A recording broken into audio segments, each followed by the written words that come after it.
muito boa de se entender. Existem vários mandamentos nessa mitzvot, né, nessa paraxá, e a gente vai tentar ver umas, porque como é muita mitzvot, a gente não consegue dar tudo no shiur.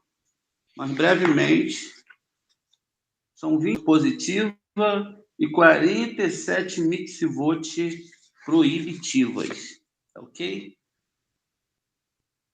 Então, gente, a gente começa essa reunião, são 10h04, falando da paraxá que ser, né? Nessa paraxá, a gente tem muitos segredos. Primeiro segredo, que é o direito de um filho primogênito, depois tem o filho rebelde, o cuidado com a propriedade alheia, travesti, mandar a mãe pássaro embora antes de você recolher algo em um ninho, tudo isso são mandamentos de Torá. Construir parapeitos, misturas proibidas, que vão ser não misturar um boi com um burro, né? Um jumento, não pode esses dois animais andarem juntos. Você não vestirá cha'atnez, que é lã e linho juntos. Olha. Você fará para si franjas tzitzit nos 4 cantos da vestimenta com o qual você se cobre, mesmo de uma mistura de lã e linho. Ai, como é que pode? Né? Tudo tão contraditório dentro da Torá, né? A gente fica olhando assim. Pois esses dias mesmo eu estava vendo um rabino falando sobre o transplante de órgãos de animais não kosher. Como o porco ele divide 99 ou 98% de DNA com o ser humano, é um animal que é possível usar os seus órgãos para o transplante dentro do ser humano. E aí esse rabino, ele traz lá que, mas se você comer é uma coisa, mas se você o órgão, você pode... E aí ele mesmo faz um bolo danado, que nem mesmo ele sabe o que ele está fazendo, porque eu vi tantas contradições nele, que eu falei, gente, a gente para e a gente entende que quando você come um animal, a energia daquele animal, ele vai fazer com que seu corpo funcione. De uma certa forma, aquele animal ele vai fazer parte do seu metabolismo, ele se funde com você, aquele nutriente, aquela carne, ela se funde com você. A questão em si é que a parte que não vai ser utilizada após esses nutrientes serem retirados para o organismo é jogada fora, é natural isso. Isso acontece em todo, né, sistema digestivo que nós temos aqui no nosso mundo. Muito bem. E aí, quando ele fala, não, se você for fazer um transplante, não tem nada a ver. Não tem nada a ver o transplante, porque os seus órgãos são pontos ligados a Deus. E aí Deus, ele é lógico, isso eu creio plenamente, Deus age em cada órgão também, concordo. Mas se uma pessoa faz um transplante e ela agora tem um coração de um suíno, ou mais um rim de um suíno, que é mais natural de fazer esse tipo de transplante. E aí como fica essa história? Então ele vai explicar que o que importa é que o homem sobreviva mais para fazer mais mitzvot. Então, quer dizer, a própria questão do judaísmo, ele vai entrar em colapso com aquilo que ele acredita. Por quê? Porque quer se explicar o inexplicável. Moré, eu não sei se houve outros transplantes. Eu sei que o primeiro cara morreu. 2 semanas depois. 2 semanas depois. Mas eu gostaria de ganhar 2 semanas se eu tivesse que morrer hoje, senão... Então, Então, o assunto aqui é que, com certeza, a ciência está avançando, né, a passos largos. Breve não teremos mais muitas, ou teremos muitas doenças no corpo, acredito que muitas, porque novas doenças surgirão. Uma dessas tapas da divindade no mundo foi a questão da Covid. Olha, a hora que a gente já estava aí com quase tudo controlado, pessoas extremamente capazes, vários laboratórios pelo mundo, e veio um vírus e levou muita gente. Mas o que acontece com isso? Isso mostra que nós não temos o controle de nada. Foi preciso um período de busca e maturação. Todas as mentes, então, que estavam ligadas à ciência, buscaram a resolver esse problema da doença e foram buscar, através dos seus intelectos, que essa abertura viesse dos céus. Quando a abertura veio, então se descobriram as vacinas. Aí vai ter toda aquela questão que eu não quero entrar aqui, que isso foi criado, que sem laboratório, que isso não tem questão. O que acontece é que houve, e que tem a vacina, se ela funciona ou não funciona, eu não estou aqui, eu não sou médico especialista, então eu não posso me colocar entre a opinião de um ou de outra pessoa que tem a sua base sobre essa doença. Eu sei que eu vi pessoas novas, próximas a mim, da minha vez, quando era em Rio das Ostras, morrerem. Eu vi pessoas morrerem, eu vi pessoas de amigos meus morrerem. E isso, para mim, acaba com qualquer nível de achar que isso ou aquilo, qualquer coisa que cause a morte é horrível. Então, foi descoberto aí, queiram uns acreditar ou queiram não, outros não acreditar. Entre as pessoas que falaram disso ou não falaram, o que manteve a minha convicção na doença foi que estava na Torá, codificada. Quando eu vi na Torá codificada, então eu não preciso mais da opinião de ninguém, porque não tem nenhuma opinião acima da Torá, pelo menos no meu conceito. Podem se falar todos os argumentos que te falarem, pode-se dizer o que disser, podem ter os testes de laboratório, provar isso e aquilo, a doença estava lá codificada. E se ela está na Torá, com certeza ela é real. Muito bem. Então, naquele momento, o ser humano ele perdeu as rédeas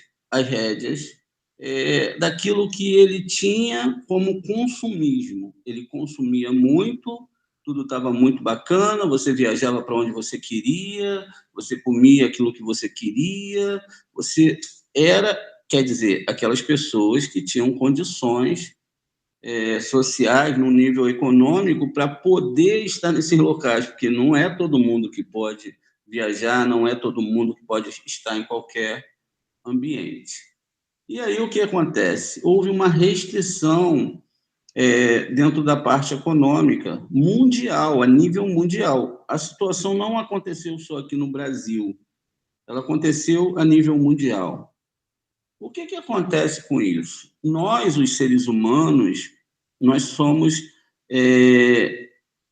a principal parte do mundo.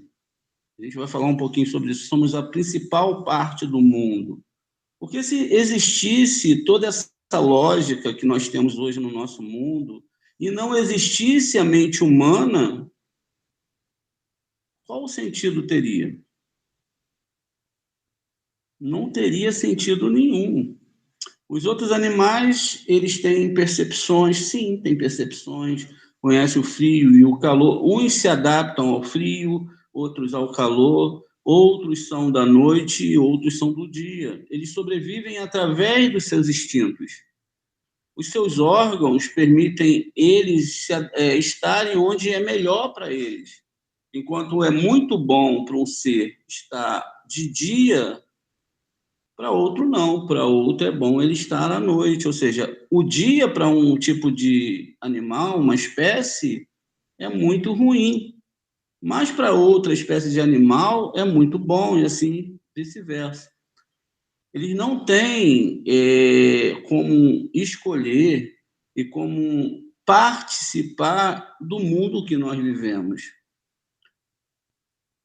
Tem uma frase do Suassuna que ele fala que o homem nunca poderia ter uma história, na verdade, evoluído do macaco. Ele usa um pregador para usar isso. Simplesmente aquele fato de o homem ter inventado um pregador, é lógico que é uma analogia a questões mais profundas dentro da psique.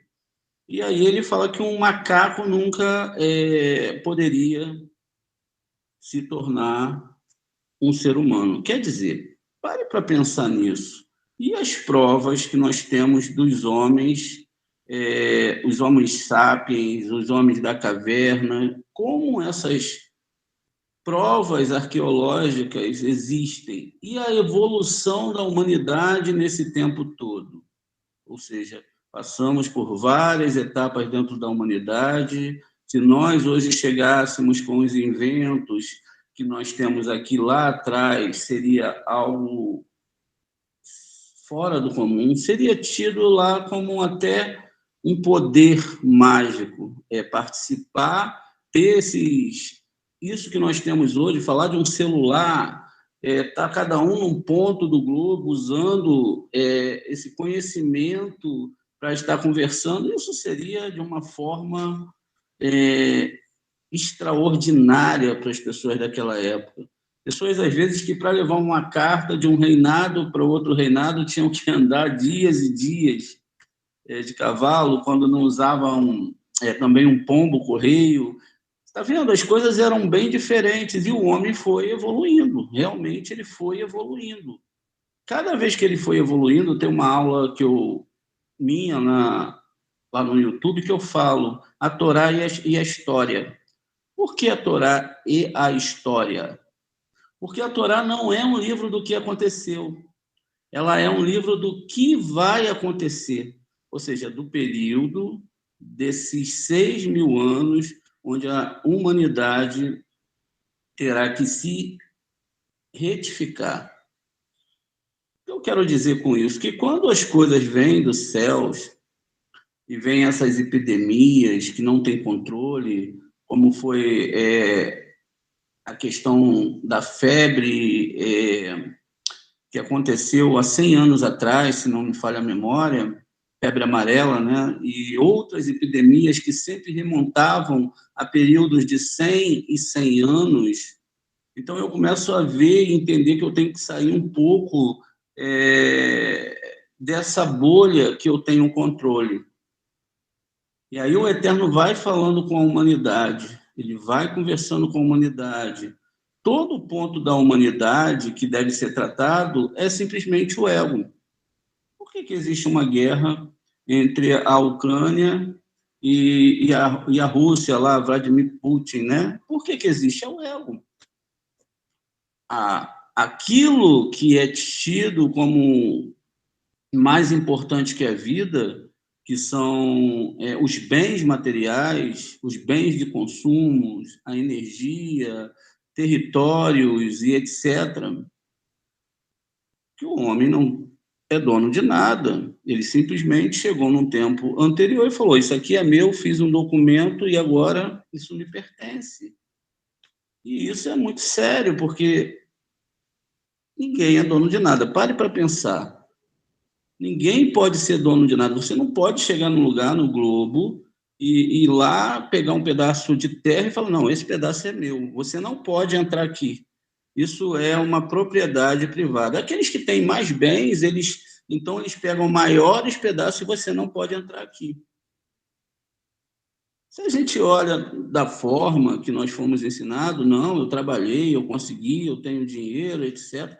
Pô, legal, é a nossa sociedade. É a nossa sociedade. Mas não é isso que a Torá ensina, não é isso que a Torá está dizendo. Porque o homem ele teve que se dividir. Primeiro, ele vivia nas cavernas, em conjunto com outros seres humanos. Depois, ele decidiu que não era mais bom para ele viver junto com outras pessoas. E aí, eles foram procurar novas cavernas onde eles pudessem, então, exprimir aquele que eles queriam, dentro daquele conceito que eles achavam que era bom para eles. Esse conceito de querer se separar, da humanidade querer se separar, ela é exatamente o contrário da Torá. Isso mostra que o ser humano ele não vive no mundo da alma, mas ele vive no mundo do corpo. Ou seja, ele não tem as características necessárias para estar junto com o outro. Nós fomos tão inflamados e tão fermentados pelo ego que qualquer coisa nos incomoda. Nós nos incomodamos porque nós não pensamos no bem do outro, nós pensamos no nosso próprio bem. E com isso, por incrível que pareça, a gente não está seguindo a Torá. Não a Torá como ela deve ser seguida. Então, pegamos as mitzvot, essas mitzvot agora elas são transformadas em algo que elas não são. E aí vocês têm que dar uma olhada lá no canal também, as 2 Torotes de Moshe, de Yaakov, perdão. As 2 Torotes de Yaakov, você vai entender. E aí, então, gente, o que acontece dentro disso tudo?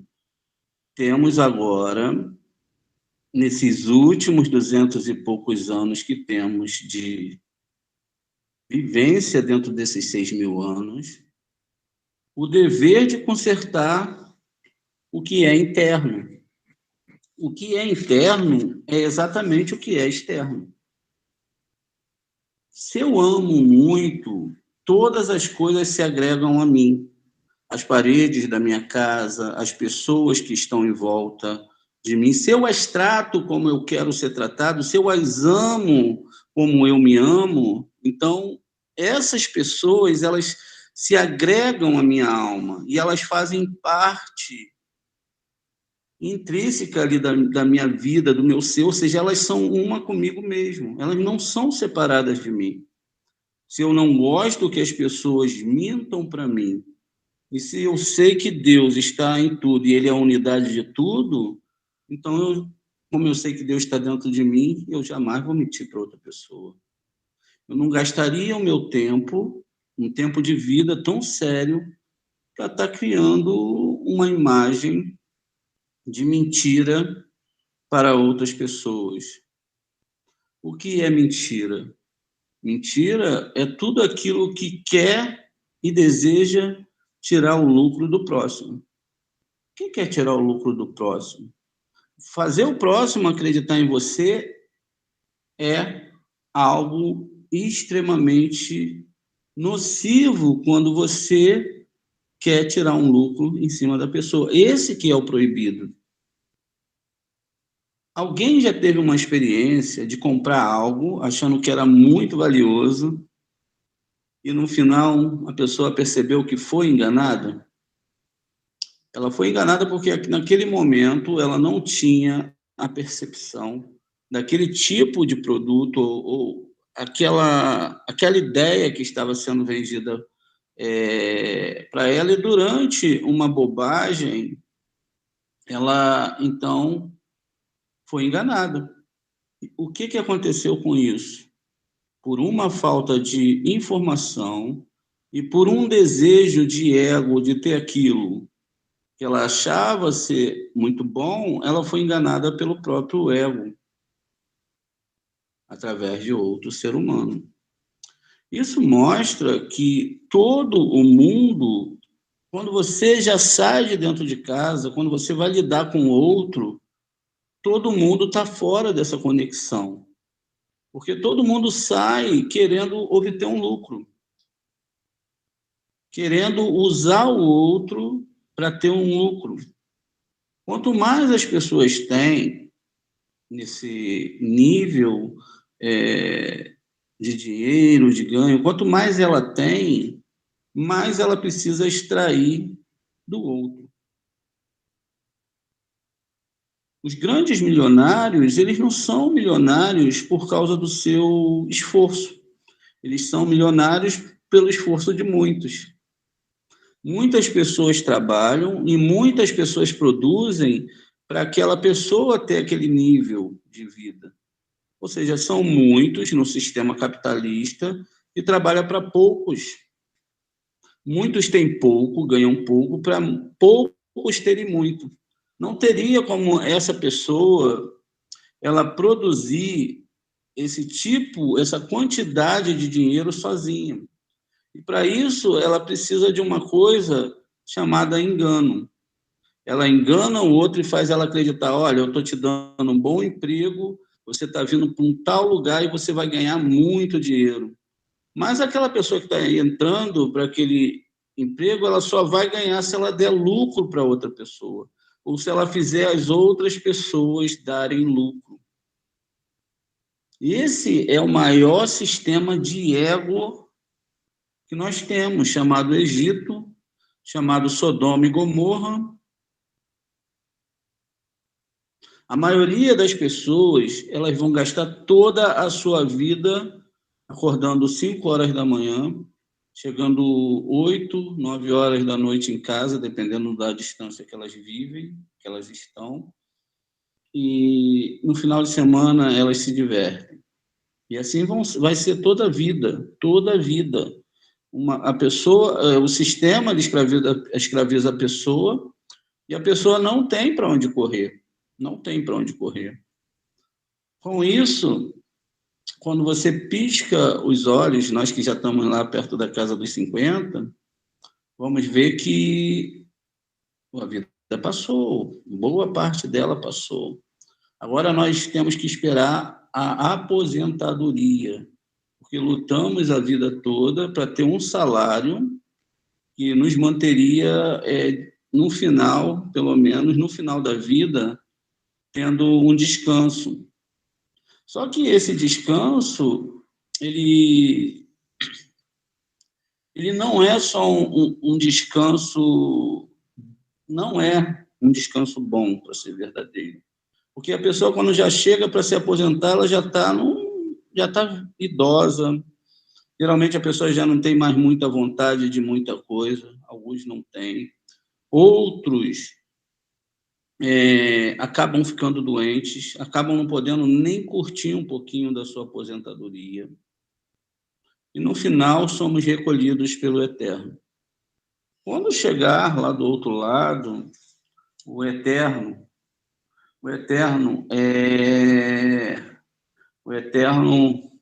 ele vai perguntar para nós qual era a nossa missão.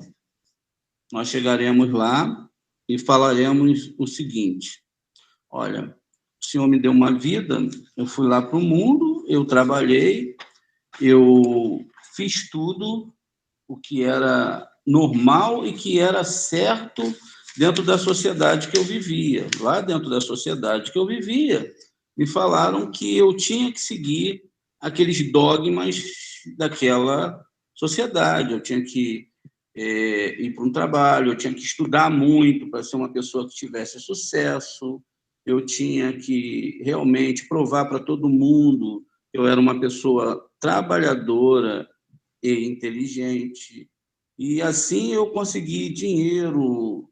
Outros estudaram e não conseguiram nada, e assim sucessivamente. O Eterno vai falar, mas não foi para isso que você foi para o mundo. Você não foi para o mundo para você fazer essas coisas. Você foi para o mundo para evoluir a sua alma. E o que você evoluiu da sua alma? E as pessoas, algumas, vão ficar sem resposta. Algumas vão falar, eu fui para uma igreja, eu fui para o budismo, eu fui para o judaísmo, eu fui para a religião Y, B, X, e lá eu ajudava, e lá compramos o melhor Aron HaKodesh, compramos a melhor Torá, e nosso grupo era maravilhosamente unido, todas as rezas eram feitas. E o Eterno vai continuar perguntando, e a missão da evolução da sua alma? Eu fiz tzedakah, eu ajudei muitos moradores de rua e etc. E, mais uma vez, o Eterno vai perguntar, e a evolução da sua alma? E aí você vai perceber que você só se preocupou com as coisas externas. Você não se preocupou com a sua alma.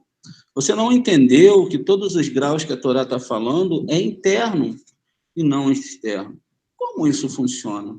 Como eu vou adequar agora toda essa sociedade, toda essa questão econômica dentro do meu mundo? Tem como fazer isso? Lógico que tem. Então, o que eu trago aqui, o que eu tento trazer aqui, é que o que você vive externamente, aquilo que a sua alma, ela se liga, o seu corpo se liga, é o que vai representar a sua evolução de alma.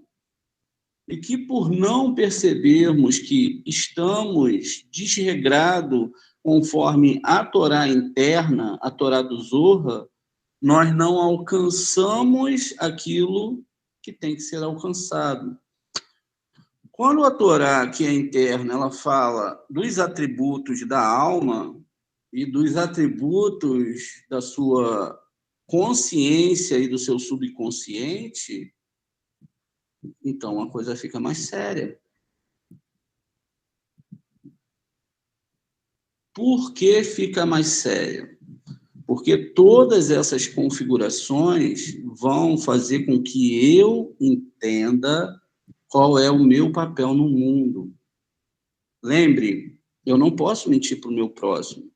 Mas por que eu não posso mentir para o meu próximo? Porque eu vou ter um tipo de lucro em cima dele que talvez não seja financeiro, mas o lucro dele me dá a sua confiança mediante uma história que está sendo forjada dentro da alma do outro. Isso é sério.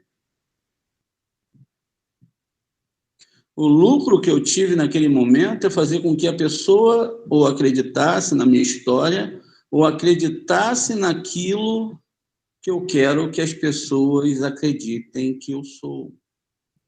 Quando, na verdade, eu não sou aquilo.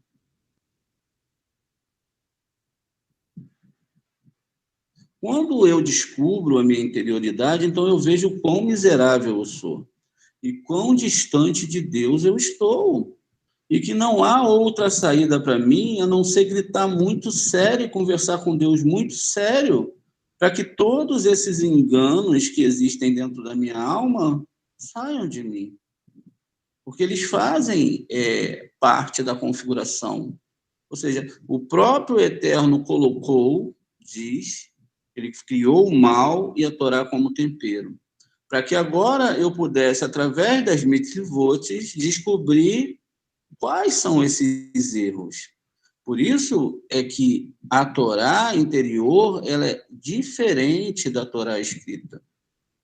É por isso que existe a árvore do bem, que é o Zohar, e a árvore do bem e do mal, que é a Torá escrita, onde todos os conceitos estão misturados e, ao lê-la, você vai receber aquilo que sua alma ou seu corpo deseja. Enquanto a Torá oral, ela vem trazer a unificação de todas as coisas, ou seja, olha, até o lado negativo está trabalho de Hashem. Até mesmo uma entidade, um Dibuk, como a gente vê nas nossas histórias, que tem pessoas que foram atormentadas por espíritos de tzadikim que vieram para atormentar a pessoa até que ela chegasse a entender qual era o erro da alma dela. Ou que ela consertasse aquele erro. A partir do momento que a pessoa consertou o erro, ou seja, aquela midote interna foi consertada, foi ajustado, logo não tem mais necessidade. Vamos fazer uma analogia aqui. Enquanto eu estou apertando ali a porca do parafuso, né, eu não tenho necessidade de apertar mais quando já está tudo justo o suficiente. Está entendendo? É assim que funcionam as situações na nossa vida. O Eterno, ele usa os seus anjos, ele tem um anjo de direita, ele tem um anjo de esquerda, e ele vai apertando a porca. Ele vai apertando a porca para que você possa perceber que existe um erro.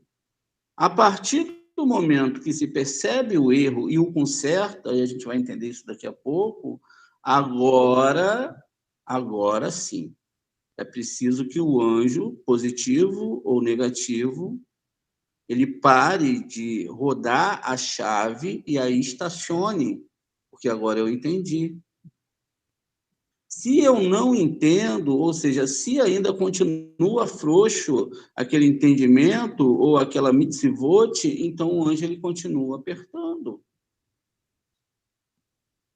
E dentro disso a gente entende então que todos os anjos bons ou ruins, eles têm um papel. O rei de Saniqueribe, ele foi afrontar o Deus de Israel e no arraial amanheceram 180.000 homens mortos. Qual anjo que foi ali?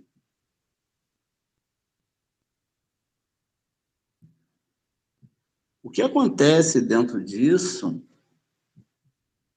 é que não resta saída para a gente, a não ser servir o eterno. Não resta saída para o próprio Satã, a não ser seguir o eterno. Não resta saída para o próprio Mihael, a não ser servir o eterno. Por que não resta? Porque não tem outro Deus.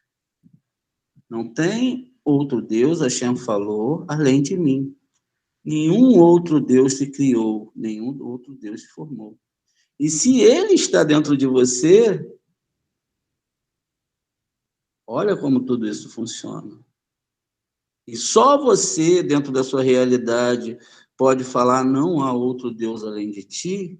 Então você reconhece que tudo que está em torno de você é você mesmo. E a realidade que a Shem cria dentro de você. Seja ela mais amarga, mais doce, mais equilibrada, menos desequilibrada, tudo que irromper ao seu redor, ainda quando seja a voz da outra alma, que não é outra alma, que está dentro da outra pessoa, fala com você, aquela situação veio dos céus para você consertar algo. O problema é que, como nós estamos tão distantes da divindade, nós não entendemos isso. E colocamos a todo momento que existe o mal e etc., quando devemos perceber que o mal é a ferramenta para que nós possamos avançar. É lógico que em certos momentos, ou em certos tratamentos, a pessoa vai trazer tanto mal, ou o erro vai ser tão grave, que vai ficar difícil de consertar. Porque cada erro ele vai gerar uma sentença no cosmos. E essa sentença ela só pode ser resolvida a partir do momento que você passa pelo mesmo tratamento que Iov passou. Enquanto ele não entendeu, enquanto ele não passou pelo período que tinha que passar, ou seja, enquanto ele não amaciou o seu sistema, enquanto ele não falou, olha, eu te ouvia só de falar. Agora eu te conheço face a face. Então eu falo para vocês, vocês conheciam, pelo menos, né, são as pessoas que vão chegando para Kabbalah, Deus só de falar. Agora vocês vão conhecê-lo face a face. Na verdade, era para Iov ficar muito furioso com toda aquela situação. Robotizar as pessoas, falando palavras positivas, não que as palavras positivas, quando adequadas à Torá e adequadas aos pensamentos do Zohar, não sejam ótimas, mas a palavra positiva, ela tem que ter uma intenção não negativa de receber para mim mesmo. Lá em Números 33:11, né, vai começar a falar do filho primogênito. O que é um filho primogênito no conceito de vocês?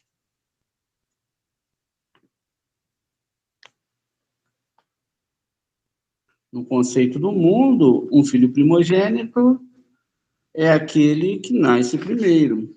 Mas e no conceito da Cabalá e da Torá? Não tem nada que ver com filho primogênito. Tem a ver com Keter. Keter, né, é uma sefirá superior e cada nível começa com uma sefirá Keter, porque ela é primeira, ela que vai gerar os próximos níveis, né? Os próximos níveis. Então, enquanto ela se espalha, ela vai construir outras sefirot. A sefirá Keter nasce do estágio anterior, ou seja, o próximo Keter, que é o primogênito. E aí a gente começa a entender por que tem primogênito em Israel e por que tem primogênito no Egito. Porque os primogênitos que vêm do Egito são desejos egoístas. Então, todo desejo egoísta de receber para você mesmo, ele é um sentimento egípcio. E eles não devem ser mantidos vivos, por isso eles têm que morrer. Graças a isso, um novo tipo de primogênito vai aparecer. Isso significa que os desejos estavam focados apenas em receber para si mesmo. Eles morrem sem ânimo e se tornam um próximo nível. Veja, eu tenho agora que fazer uma análise no meu interior e perguntar: por que eu quero servir o Eterno? Por que eu estou servindo o Eterno? Quais são os tipos de desejos que eu trago nas minhas rezas? O que tudo isso está produzindo na minha alma? E o que eu sou em relação às outras pessoas? Dentro disso, são tudo desejos meus e que podem ser muito egoístas, mesmo eu sendo religioso. Eu posso estar querendo ser mais do que o Eterno e transformar o mundo todo em judeus. E aí eu falo assim, agora chegou a hora de eu mudar o mundo e provar a todo mundo a verdade de Hashem. Isso faz com que realmente eu chegue a um nível ridículo de entendimento, porque eu não sei nem mesmo transformar o meu interior ainda. Como eu vou mudar o mundo se eu nem conheço esses conceitos? E se o mundo está como ele está, e o mundo é feito de julgamento, e não vem uma palavra na boca do homem boa ou ruim que não seja produzida no mundo espirituais, qual é o meu papel nesse mundo? Será que não seria arrogante eu falar que agora eu vou mudar o mundo? Eu tenho a solução para o mundo? Ou eu tenho a solução para qualquer coisa?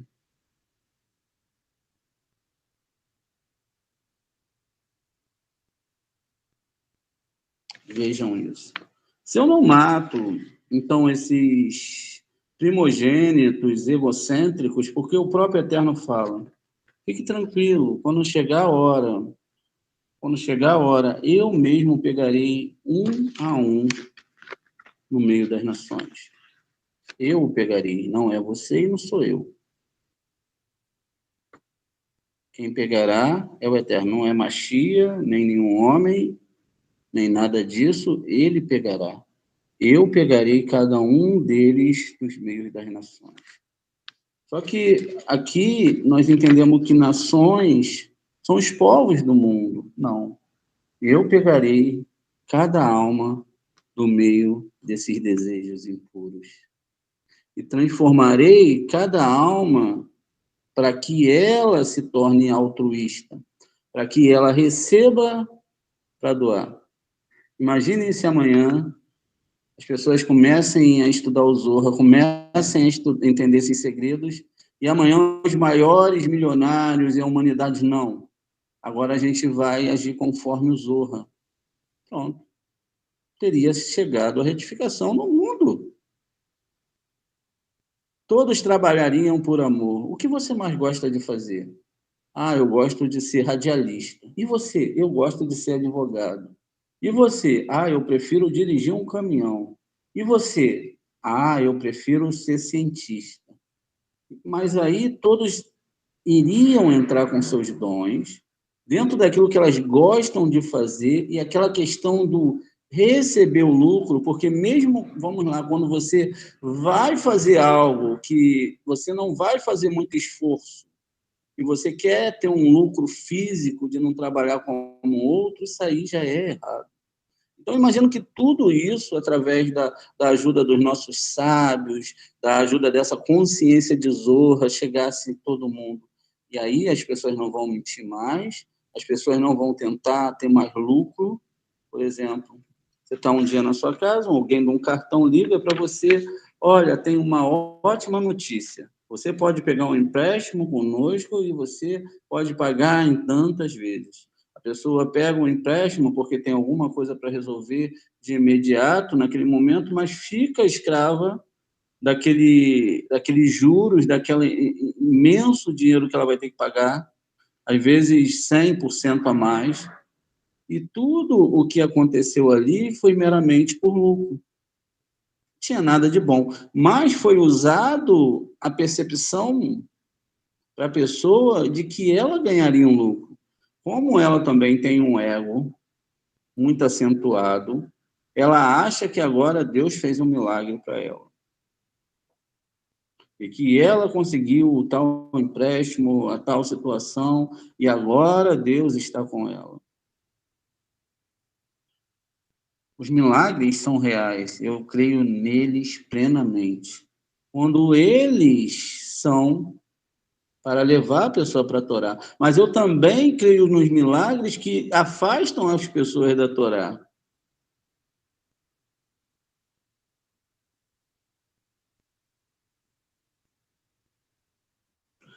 Então, o que acontece? Dentro disso, a gente tem que entender como se movimenta a nossa alma. O que acontece com isso? Veja, as percepções são diferentes, os milagres podem acontecer em qualquer instância. Você lembra que Bilã era um grande mago, Balaque nem se falam. Eles eram reis e mestres. Então, o que acontece com isso é que o Eterno, ele dá para todo mundo a percepção para que a pessoa possa chegar a ele, por Lishimar ou por Lolishimar. Lolishimar é quando você vai para o Eterno e você só deseja tudo de bom para você. Tudo é você, é só você, é milagres para você, é dinheiro para você, é uma vida boa para você. E aí, o que acontece com isso? O que acontece com isso? Você está se afastando da Torá, você não está entendendo profundamente a Torá. O que acontece com isso? Estão te ensinando uma Torá errada. Essa Torá errada, ela está corroendo a sua vida. Porque o menino primogênito que tem ali são esses desejos que nascem e que são egoístas e que desejam receber para si mesmo e não pelo bem do Criador e não para doar para o próximo, e ele acaba agora assumindo parte total da sua vida. Quando isso acontece, a sua religião, ela não faz com que você olhe o outro como uma pessoa como você, independentemente da configuração que ela está. Se a pessoa está no funk, se a pessoa está numa religião afrodescendente, se ela está no cristianismo, se ela está no budismo, são seres humanos e são iguais a você. Todos estão buscando uma evolução espiritual. Só que essas almas, ao contrário de estarem agora no nível do Zohar, elas estão ancoradas num sistema egocêntrico de receber do eterno para o próximo, para o próprio prazer. Quando eu tenho isso e agora eu descubro que tudo é a divindade, ou seja, tudo que está aqui na minha frente é divindade.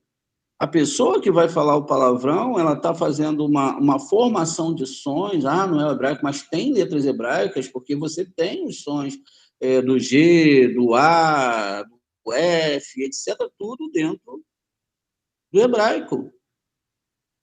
Quando a gente vê aquelas pessoas que falam palavrões, ou pessoas que têm conversas ruins e que estão trazendo ideias para esse mundo, elas estão trazendo a divindade agora misturada com conceitos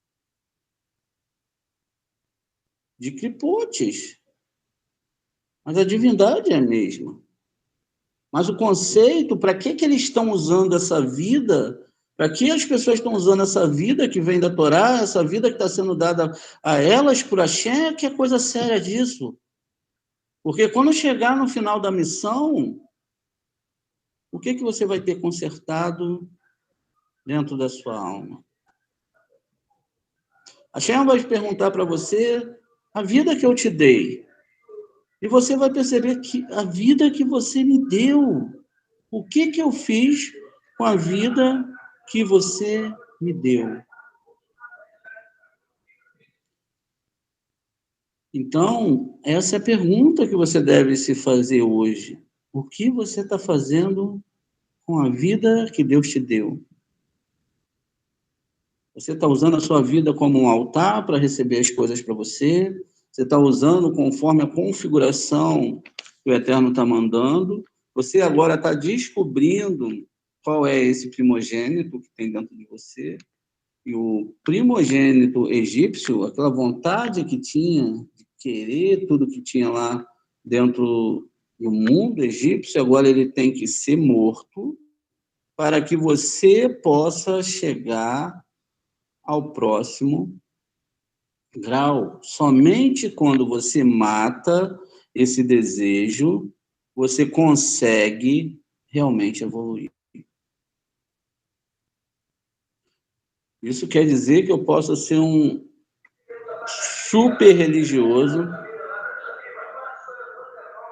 Deixa o pessoal do carro passar.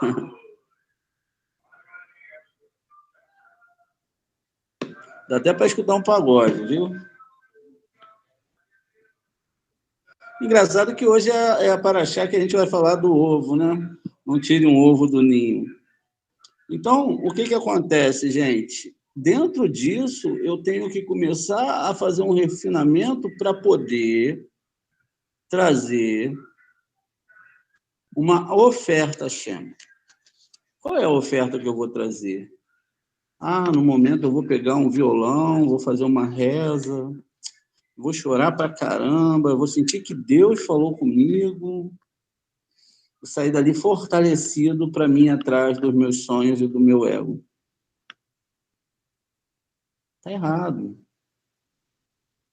Quando Abraham ele foi sacrificar Itzhak era uma força interna, a força de Gevurá, ainda que em outro nível, não a Gevurá que nós conhecemos, mas a Gevurá de Biná. Ele estava sacrificando todos os seus sonhos. Era interno. Ele chegou, não tinha como ser diferente, e ele já tinha feito, a gente já viu lá no canal, o sacrifício das 4 partes, e agora ele sacrificava o seu único filho, que não era o outro. Sacrificar o outro é difícil, nesse caso de quando é filho. Mas muitas vezes a gente sacrificamos muitas pessoas nas nossas vidas. Sacrificamos sonhos, mentimos, trazemos para as pessoas situações ruins, e aí matamos sonhos, matamos pessoas. E quando o Abraham ele tem a vontade de matar o Itzhak, eram os seus sonhos para esse mundo. Ele chegou assim, toma todos os meus sonhos. Eu sacrifico tudo para ti. porque meu desejo é só te servir e servir o meu próximo. O nível que a gente está falando aqui parece até algo surreal. Por que surreal? Porque somente os cabalistas vivem isso. E aqueles que querem estudar a Cabalá vão entender esses conceitos, vão ver que não existe outra saída. Não existe outra saída. Então, matar o primogênito é a primeira questão de se entrar na Cabalá. Você pode se tornar um mestre em Or-Horimá, luz de sabedoria. Mas se você não tiver Or-Hassadim, luz de misericórdia, não adianta. Você só vai saber um conceito. Você pode até fazer milagres. Você pode até fazer coisas extraordinárias, mas você mesmo não alcançará de verdade o Criador. Isso é muito sério. Então, quando a gente chega à questão agora do filho primogênito e rebelde, ele não é realmente um filho externo, ele é um filho interno. Então, esse desejo é sobre aquele desejo frenético de uma pessoa que lhe ajuda a atingir o Criador. Ele é tão violento, essa forma, esse filho que deseja ser comelão e beberrão. Por que comelão e beberrão? Ele tem que comer muita Torá, muita palavra escrita, e ele tem que beber muito o segredo da Torá. Muito, muito. E ele tem uma violência dentro de para atingir o Criador. Ele é rebelde, né? Como um cavalo que pisa, tropeça e joga para fora o seu cavaleiro. Se um pai ou uma mãe, que são partes masculinas e femininas, dão à luz a um filho que não obedece e obriga a juntar-se a eles e receber a luz superior através dele, para continuar a caminhar e gerar em si mesmo. Então, eles têm de livrá-lo, ou seja, eles dão à luz a um filho que não obedece e obriga a juntar-se a eles e recebe a luz superior através deles para continuar a caminhar e a gerar a si mesmo. Então, eles têm de levá-lo aos anciões, e leva esse jovem aos anciões,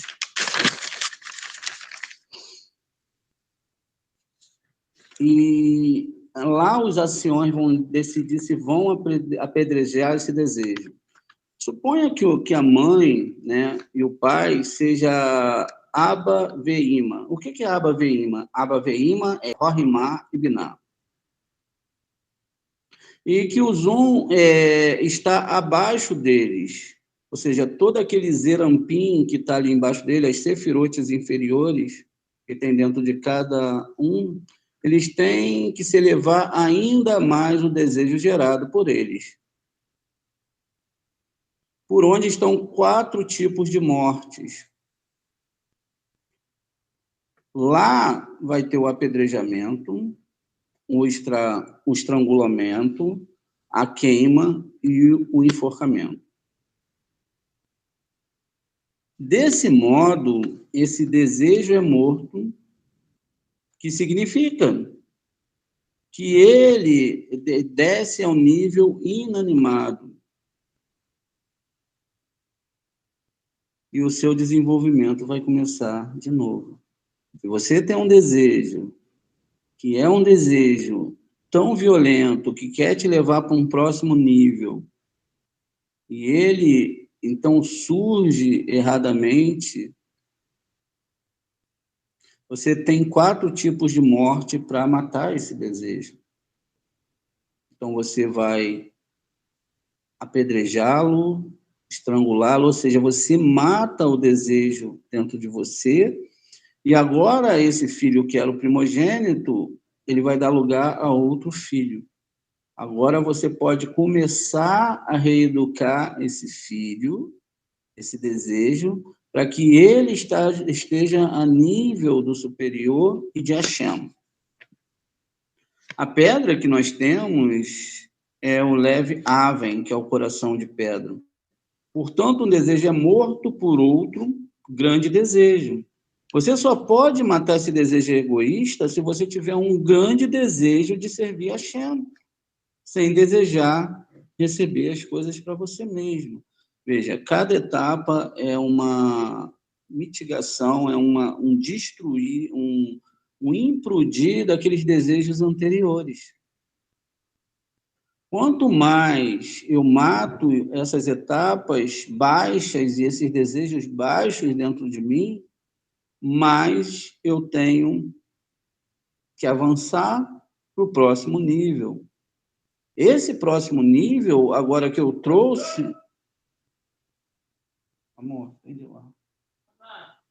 Esse desejo que eu trago a esse nível, ele é exatamente o desejo que morreu agora e nasce de uma forma muito bonita. Você está entendendo?